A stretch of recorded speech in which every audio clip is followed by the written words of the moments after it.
예, 화면에도 나와 있습니다. 같이 읽어보겠습니다. 도마에게 이르시되 네 손가락을 이리 내밀어 내 손을 보고 네 손을 내밀어 내 옆구리에 넣어보라. 그리하여 믿음 없는 자가 되지 말고 믿는 자가 되라. 도마가 대답하여 이르되 나의 주님이시요 나의 하나님이시니이다. 아멘. 예, 한국의 전통의학, 한의학이라는 게 있듯이 중국에 가면은 중의학, 중국 전통의학이 있습니다.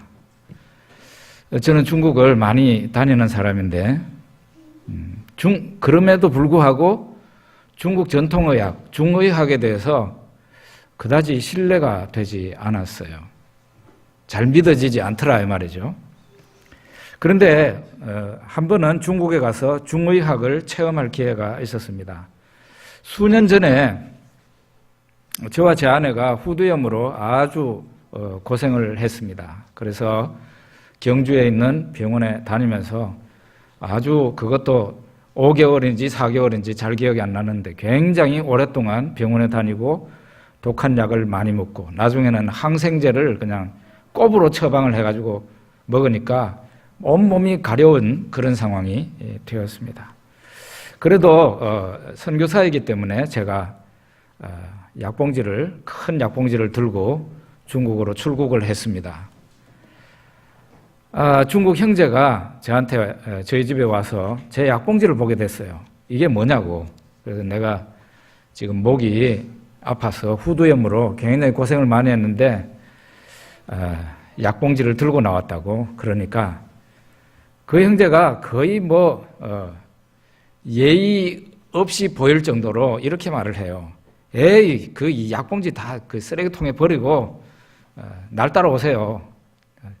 당장 나을 수 있다고 그러더라고요. 중국 사람도 좀 허풍이 좀 심한 편이거든요. 그래서 제가 그 말대로 약봉지를 쓰레기통에 버리겠습니까? 그럴 수는 없죠. 그래도 제가 그 형제를 따라 갔습니다. 제가 중국의 선교사가 되면서 다짐한 게 3가지 있었어요. 첫째로는 중국 사람처럼 먹고 산다. 두 번째로는 중국 사람처럼 생각한다. 세 번째는 중국 사람처럼 말하려고 노력한다. 이게 제 다짐이었는데 선교사가 되었으니까 중국 사람 말을 잘 들어야죠. 그래서 제가 어느 날 그 형제를 따라서 중국 전통의학을 체험할 기회가 생겼습니다. 형제가 나를 인도하는데, 중국 형제가 나를 인도하는데 아주 허름한 그런 아파트, 우리나라에는 그만큼 허름한 아파트가 없어요. 어마어마하게 허름한 아파트에, 그것도 제일 꼭대기층에 저를 데리고 갔어요. 그 의사를 보는 순간에 그러면 그렇지 하는 생각이 들 정도로 저의 의심하는 그 마음을 배가시키는 그런 모습이었어요. 이 수염도 몇 포기가 없는 사람인데 수염도 깎질 않았더라고요. 거기다가 이분이 오늘 아침에 세수를 하기는 했나 할 정도로 완전히 그 의사를 얼굴을 보자마자 신뢰감이 더 떨어지는 거죠. 당연히 이제 의사 앞에 의자에 앉으니까 나오는 소리가 내가 후두염으로, 한국 사람인데 후두염으로 고생하면서 왔다 그랬어요. 그랬더니 그 정도 되면은 어디 입을 한번 봅시다 하고 입을 벌려보세요 라고 얘기를 할 텐데 그런 말은 전혀 하지도 안 하고 저한테 왼손 오른손 손을 내래요. 그 책상 위에 올리니까 진맥을 하는 거예요. 오른손 진맥하고 왼손 진맥하고 한 2분 정도 걸렸어요. 그러더니 대뜸 하는 말이 간이 안 좋고 콩팥이 안 좋고 뇌가 안 좋다 그러더라고요. 충격적인 이 머리도 안 좋다고 얘기를 하는 거예요. IQ가 안 좋다는 게 아니고 머리 안에 문제가 생겼다는 거예요. 그게 믿어지겠어요? 그런 말 하는데. 그러더니 끝내 입을 보지도 않아요. 입안이 지금 퉁퉁 부어 있는데 목구멍에 물도 넣기가 힘드는데 그러더니 까만 시장에서 볼 수 있는 까만 비닐봉지에다가 아주 보니까 정말 약재를 제대로 씻었는지 의문이 스러울 정도에 이게 정돈된 약재가 아니에요. 그냥 어디 뿌리를 뽑아가지고 와가지고 대충 씻어가지고 마련한 것 같은 그런 약재를 비닐봉지 한 5봉지에다가 넣어가지고 주는 거예요. 그리고 받은 그 비닐봉지에 있는 약을 형제들이 다려가지고 저한테 페트병으로 올 때마다, 저희 집에 올 때마다 한 병씩 가지고 왔어요. 그거를 3일 동안 먹었는데 3일 만에 제 병이 싹 나았습니다. 100% 치료가 됐어요.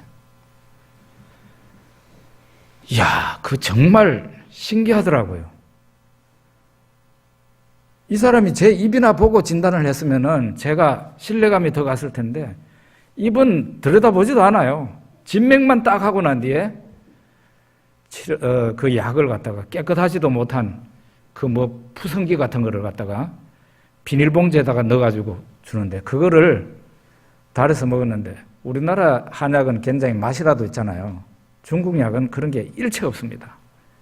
아주 독한 약을 딱 먹고 나니까 깨끗하게 나왔어요. 그 후로 중국 전통의학에 대해서 다르게 보게 됐고요. 특별히 언젠가는 중국 저 동북 쪽에 하얼빈 가까이에 있는 그 의사를 꼭 다시 한번 찾아가 보고 싶은 마음이 있습니다. 예수님을 믿는 것도 이와 같거든요.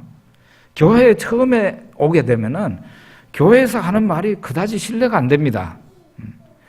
교회 이미 다닌 사람들은 믿는다 그러는데 그 믿는 일이 쉽게 되는 게 아니에요. 그런데 이와 같은 반신반의하던 사람이 예수님을 어느 날 만나게 되면 완전히 그 사람이 태도가 달라지고 마음이 달라지게 됩니다. 바로 여기 성가대 지금 하고 이러는 분들이 다 이런 의심의 과정을 다 거쳤던 분들이에요. 저도 마찬가지죠. 예수님의 제자 가운데 빌립이라는 사람이 있었는데 이 사람이 자기 친구 나다나엘이라는 사람에게 가가지고 전도를 합니다. 나사렛 예수라는 분이 있는데 대단한 분이다. 그랬더니 이 친구 나다나엘이 하는 말이 나사렛에서 무슨 선한 것이 날 수 있느냐 하고 얘기를 했어요. 그래도 이 빌립은 할 말이 없으니까 와보라 해가지고 이 사람을 데리고 예수님 있는 데로 왔습니다. 그런데 이 의심하던 이 나다나엘이 믿을 수 없었던 나사렛에서 무슨 선한 것이 날 수 있겠느냐 하는 그 말을 한 사람이 예수님이 만나가지고 딱 한마디 말을 했는데 손을 들었어요. 뭔가 하면은 빌립이 너에게 가기 전에 네가 무화과 나무 아래에 있는 것을 보았다. 진짜였거든요. 예수님 계시는 곳에서 이 나다나엘은 굉장히 먼 곳에 떨어져 있었는데 예수님이 그의 모든 것을 알고 있다고 생각하니까 당신은 하나님의 아들이십니다 하고 고백을 합니다. 예수님의 제자 베드로도 어느 날 예수 그리스도를 만나게 됩니다. 그는 예수님을 만나기 전날 저녁에 갈릴리 바다의 어부예요, 이 사람이. 그런데 어부라 밤새도록 배를 몰고 나가가지고 밤새도록 그물을 던졌는데 한 마리도 잡지를 못했어요. 그래서 예수님을 만나던 날 아침에 바닷가에 나와가지고 그물을 씻고 있었어요. 이제 허탕치고 집으로 이제 빈손으로 들어가는 거죠. 근데 그물 씻고 있는 그 베드로에게 예수님이 올라타시더니 여기서 조금만 좀 떼라 하고는 그 해변가에 있는 사람들한테 예수님이 설교를 하셨어요. 그리고 설교를 마치자 말자 예수님께서 깊은 데로 가서 그물을 던져라 이렇게 했어요. 그러니까 베드로가 선생이여 내가 밤이 맞도록 수고를 하였지만은 얻은 것이 없었습니다. 그러나 말씀에 의지하여 내가 그물을 내리겠습니다. 해가지고 깊은 데로 가가지고 그물을 내렸어요. 그랬더니 그물에 한 번 딱 던졌는데 그 그물에 고기가 얼마나 많이 잡혔는지 베드로의 배에 가득하게 됐고 가까이에 있는 배 친구의 배를 불렀더니 그 배에도 고기를 실었는데 두 배가 거의 물에 잠길 정도가 되었습니다. 이 광경을 본 베드로가 예수님 앞에 무릎을 꿇습니다. 주여 나를 떠나소서 나는 죄인이로소이다. 이렇게 말을 합니다. 주여 나를 떠나소서 나는 죄인이로소이다. 예수님이 그때 베드로에게 이제 후로는 네가 물고기를 낚는 게 아니라 사람을 낚을 것이다 라고 말을 하였습니다. 여러분 앞에 설교하고 있는 저도 대학 1학년 때까지는 예수님을 모르던 사람이었습니다. 그러나 대학 1학년 때 뼈에 무릎에 암이 걸렸고 이 무릎에 생긴 이 뼈암은 한국뿐만 아니라 전 세계 어디에 가도 고칠 수가 없는 그런 상태가 심각한 그런 암이었습니다. 그런데 그런 어느 날 투병하고 있던 어느 날 제가 책 하나를 보게 됐는데 그 책의 내용이 예수님 믿고 그 불치의 병을 고침받았다는 그런 사람들의 이야기가 가득 찬 그런 책이었어요. 저는 그 믿져봐야 본전이라는 생각이 들어서 지금까지 한 번도 안 해보던 짓을 한번 해볼까 하는 마음이 들었습니다. 그거는 바로 교회에 한번 가볼까 하는 마음이었어요. 제가 어느 날 지금도 생각납니다. 1977년 8월 8일 7788 제가 정말 교회를 처음 간 날이 되었어요. 그날 저는 하나님이 계시는지 안 계시는지도 모르는 거죠. 예수님이 어떤 분인지도 몰라요. 그냥 허공에 대고 하는 말 같은 그런 기도를 제가 했어요. 3가지 기도를 했는데 첫째로 아무래도 예의상 이런 기도는 해야 될 것 같더라고요. 하나님, 제가 지금까지 하나님을 믿지 않았던 것을 용서해 주십시오. 예의상으로. 진짜 하나님이 있는지도 몰라요, 아직. 2번째는 저에게 믿음을 주십시오. 3번째로는 내 이 불치의 병을 낫게 해주십시오.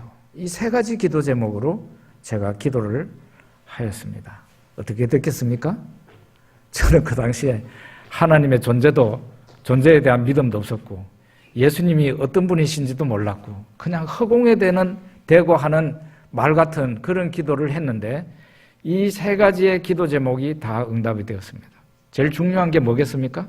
제일 마지막에 내 이 불치의 병을 고쳐주십시오 했는데 그 전 세계 어디에 가도 고칠 수 없던 제 암병을 하나님의 능력으로 치료해 주셔서 저는 그날 이후 믿음 생활을 달리하고 믿음 생활을 이제 좀 더 열심히 해서 이렇게 신학도 공부하고 목사가 되었습니다.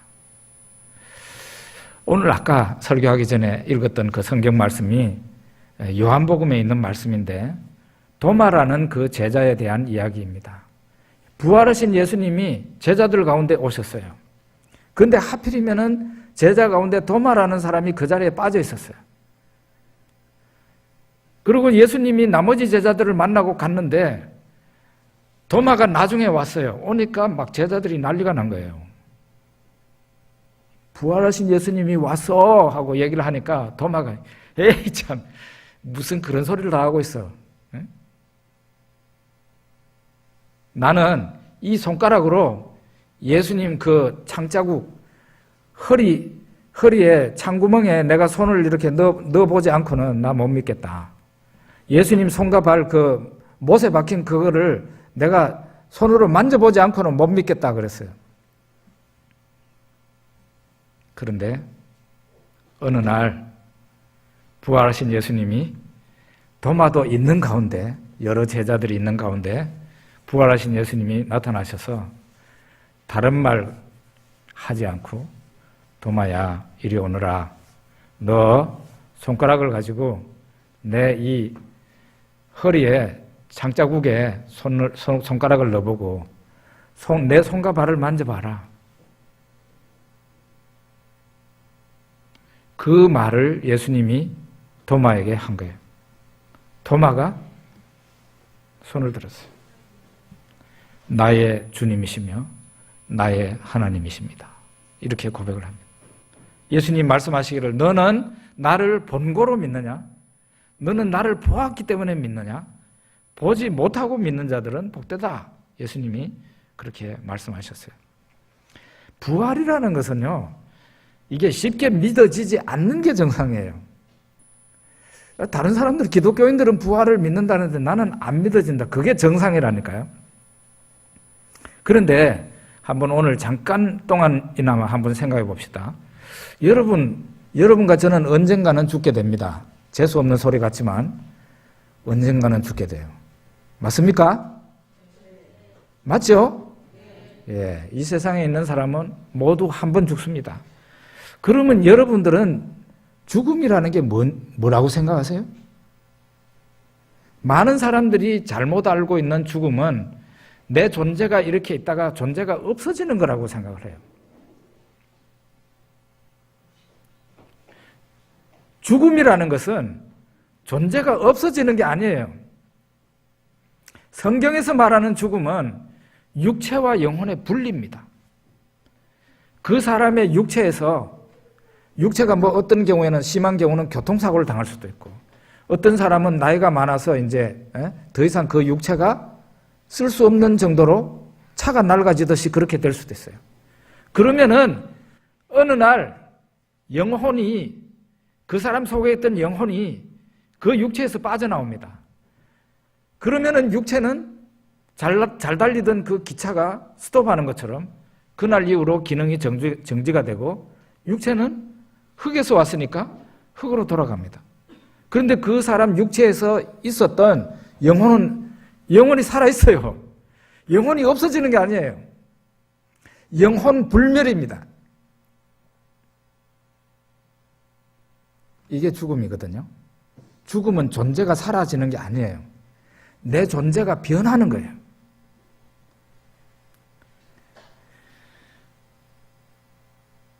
소나무에서 솔방울이 달려 있습니다. 그 솔방울이 이렇게 벌어지면은 거기에서 여러 씨앗이 땅바닥으로 떨어집니다. 그 씨앗이 땅바닥에 떨어져서 죽어요. 그런데 그 죽은 자리에서 싹이 싹 나옵니다. 이 봄철에. 싹이 나오면 생명체가 나와가지고 나중에 점점 커지면서 큰 소나무가 되죠. 소나무의 씨앗이나 큰 소나무나 존재가 똑같은 거예요. 단지 모습이 변한 거죠. 모습이 변한 거예요. 누에를 쳐보신 분들 있습니까? 저는 어릴 때 우리 집에 누에를 쳤기 때문에 잘 압니다. 누에를 칠 때는요, 무수한 알이 담겨져 있는 조그마한 상자를 사가지고 옵니다. 그거를 이제 온도 조절을 하면은 거기에서 그 알에서 자그마한 애기 누에들이 나와요. 그러면 이제 이 애기 누에들한테 뽕잎을 줍니다. 그러면 나중에 얘가 점점 커가지고 어른 이 손가락만큼 큰 크기가 돼요. 그러고 난 뒤에는 얘가 어떻게 되는가 하면 어느 날부터 실크를 내뿜기 시작해요. 실크. 이게 뭔가 하면은 자기 집을 짓는 거예요. 그래서 예쁜 고치로 이렇게 자기 집을 짓습니다. 그리고 그 안에서 누에가요, 번데기 모양으로 변합니다. 그리고 또 한참 후에 거기에서 무슨 보시락 하더니 구멍이 뚫리면서 거기에서 날개가 달린 나방이 나옵니다. 누에에 조그마한 알이었다가 벌레 모양이었다가 번데기 모양이었다가 나방 모양인데 사실은 똑같은, 존재는 똑같은데 달라진 거예요. 모습이 달라진 거예요. 사람 역시 그러합니다. 우리 뭐 다 이제는 공부해가도 다 아는 바지만은 사람이 원래 우리의 모습이 원래 이런 모습이 아니었어요. 우리는 모친의 뱃속에서 알이었습니다. 하나의 알, 수정란이었습니다. 그 수정란 형태의 조그만한 알이 점점 커가지고 뱃속에서 사람의 형태를 갖춰가기 시작해서 이제 아기가 되어서 태어날 때는 완전한 사람의 모습이 되어서 세상에 태어납니다. 그리고 이 세상에서 젊은 시절 또 나이 많은 시절을 거쳐가지고 나중에는 죽게 되는데요. 사람이 죽게 되는데, 아까도 말씀드렸다시피 사람이 죽는다는 것은 그 사람의 육체에서 영혼이 빠져나오는 거라니까요. 그래서 어느 날 우리는 죽음을 맞이하게 되는데, 우리 육체는 땅에서 왔기 때문에 흙이 됩니다. 뭐 화장을 하든지 아니면 매장을 하든지 다 흙이 됩니다. 그렇지만은 육체 속에 있었던 그 영혼은 없어지지 않고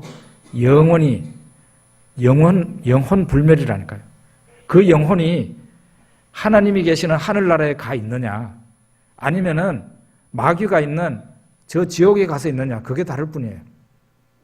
끝날이 되면, 성경에 보면 끝날이 되면 누에가 나중에 나방이 되듯이 사람의 영혼이 아주 부활을 하게 돼요. 어떤 사람은 예수님처럼 영광의 부활로 나타나고, 어떤 사람은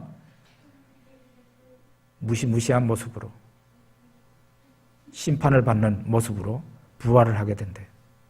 사람이 영원히 사는 문제는 걱정 안 해도 돼요. 영원히 살게 돼 있어요. 그런데 그 영원히 사는 삶을 어디에서 어떻게 변해서 살아가느냐, 그게 중요한 것이죠.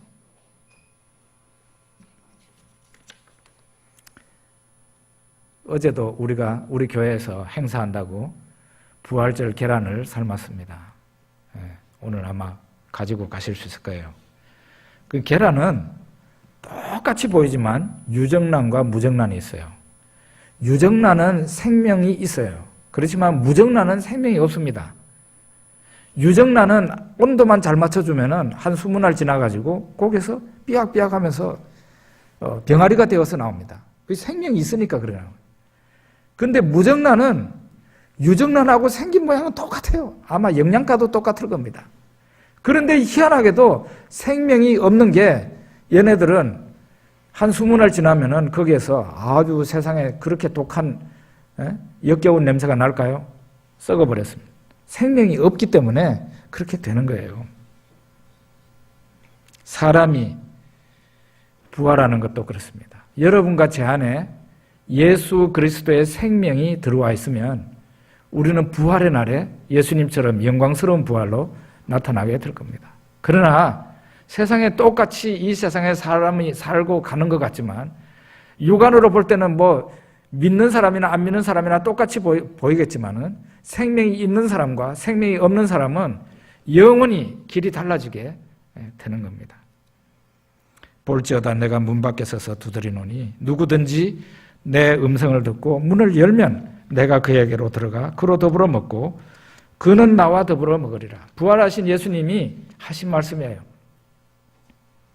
누구든지 예수님이 문 밖에서, 그 사람 문 밖에서, 마음의 문 밖에서 문을 두드리고 있다는 거예요. 그 사람이 문을 열기만 하면 예수님이 그 사람 속으로 들어간다 그랬어요.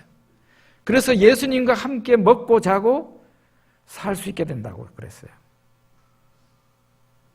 생명이 있는 사람이 되는 것이죠. 예수님의 부활에, 영광스러운 부활에 참여하는 사람이 되는 것이죠. 생명 얻기를 원하십니까?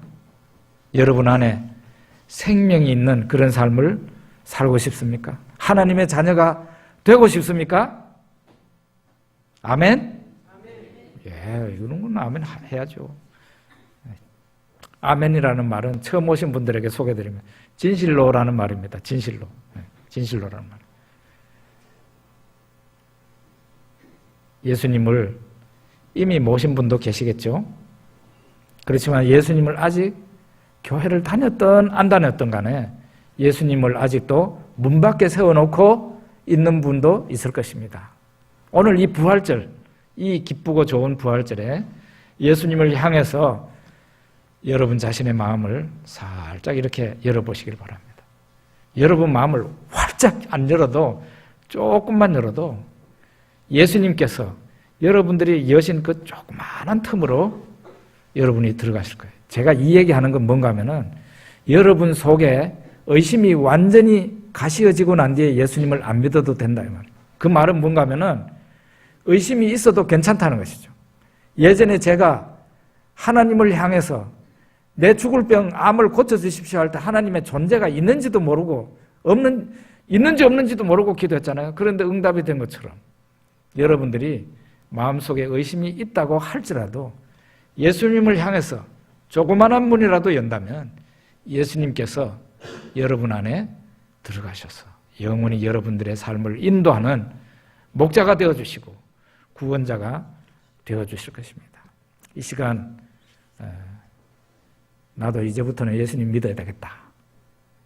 내가 이 시간 이 부활절 의미 있는 이 예배에 내 마음을 열고 예수님을 모셔야 되겠다. 그런 분들은 저와 함께 기도해 주십시오. 제가 한 토막씩 인도를 하겠습니다. 이미 예수님을 마음속에 믿는 분 있습니다. 그런 분들은 다시 예수님을 초청할 필요는 없지만 지금 예수님 처음 믿는 분들을 위해서 함께 따라서 기도해 주시기 바랍니다. 우리 예수님 모시는 기도하겠습니다. 우리 기도하겠습니다. 눈을 감으십시오. 기도합니다. 하나님 아버지, 나는 나의 아버지가 되시는 하나님을 떠나 하루하루 살아왔습니다. 나의 삶은 힘들었고 만족이 없었으며 소망이 없었습니다. 이제 나는 하나님 앞에 나의 죄를 고백합니다. 나의 죄를 용서하여 주시고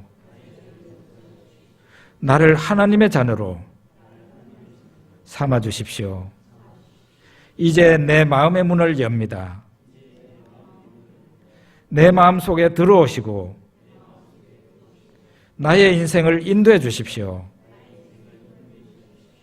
예수님 이름으로 기도합니다.